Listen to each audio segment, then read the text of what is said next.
Hello friends, my name is Tanish Mandane. I joined Akash Byju's for 4-year classroom program. जब मैं 8th standard में था तब पहली बार आकाश इंस्टीट्यूट हमारे सिटी में आया था और पहली ईयर में उसने बहुत अच्छे रिजल्ट्स दिए थे। तो एनटीएससी और बोर्ड्स की प्रिपरेशन के लिए मेरे दोस्तों और रिलेटिव्स ने सजेस्ट किया कि आकाश बायजूस बहुत बढ़िया है, इसलिए मैंने 9th एंड 10th स्टैंडर्ड में एनटीएससी के लिए आकाश बायजूस को ज्वाइन किया था।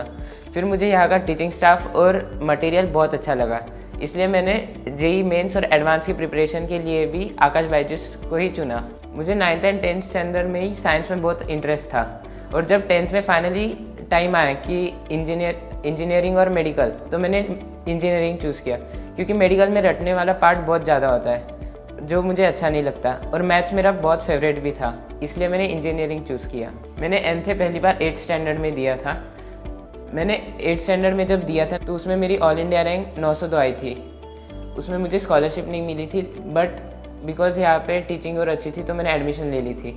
फिर उसके बाद जब 9th स्टैंडर्ड में मैंने 1 ईयर स्पेंड कर लिया तो मुझे फिर से देखना था कि मैं कहाँ स्टैंड करता हूँ ऑल ओवर इंडिया, इसलिए मैंने जब 10th के लिए फिर से एनथे दिया तो मेरी बहुत अच्छी रैंक आई थी, 34 रैंक विथ 100% स्कॉलरशिप।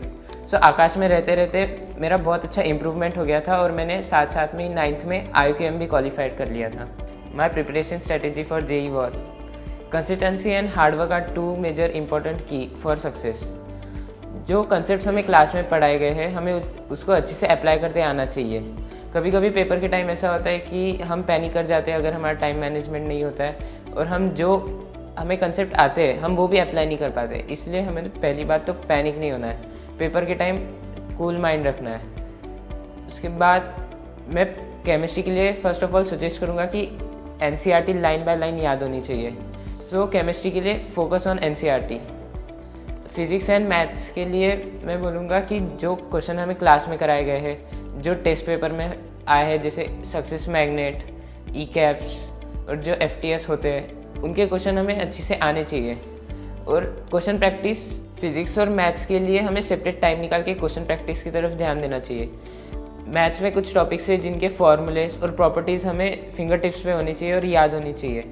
एंड जब एग्ज़ाम का टाइम हो हमें हमारी हेल्थ की केयर करनी चाहिए ताकि एग्ज़ाम में हमें कोई दिक्कत ना हो। So my last suggestion is to keep your health good. अगर हमारी हेल्थ अच्छी नहीं रही तो जो हमारी 2 साल की प्रिपरेशन है वो सब ख़राब हो जाएगी, इसलिए हम कहते हैं हेल्थ इज़ वेल्थ। इस 2 साल की जर्नी में तो चैलेंज आते ही आते हैं और मैंने चैलेंज तब फील किए जब मेरी सिली मिस्टेक्स के कारण मेरी रैंक कम हो जाती थी, मार्क्स कम मिलते थे, ज़्यादा निगेटिव मार्किंग हो जाती थी। तब मैंने इसके लिए मेरे पेरेंट्स और टीचर्स से सजेशंस ली थी। उन्होंने मुझे गाइड किया कि कैसे मैं अपना स्कोर इम्प्रूव कर सकता हूँ और उन्होंने तरीके बताए ताकि मैं अगले एग्ज़ाम्स में अच्छा अटेम्प्ट कर पाऊँ। इनकी गाइडेंस के कारण ही मैंने जेई मेंस में अच्छा स्कोर किया है और अच्छी रैंक हासिल की है। टीचर्स का मेरी इस जर्नी में बहुत वाइटल रोल था। उन्होंने क्लास में हर एक कंसेप्ट और अच्छे से पढ़ाया। अगर कोई कंसेप्ट समझ में भी नहीं आता था तो उन्होंने सारी पॉसिबिलिटी ट्राई करी कि वो कंसेप्ट समझ में आ जाए।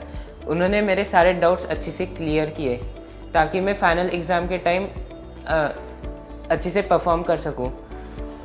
जब भी मैं लो फील करता था तो उन्होंने मोटिवेट किया, गाइड किया कि अगले एग्ज़ाम मेरी और बेटर जाए। So my last advice is to be consistent and work hard because hard work beats talent when talent does not work hard. Thank you.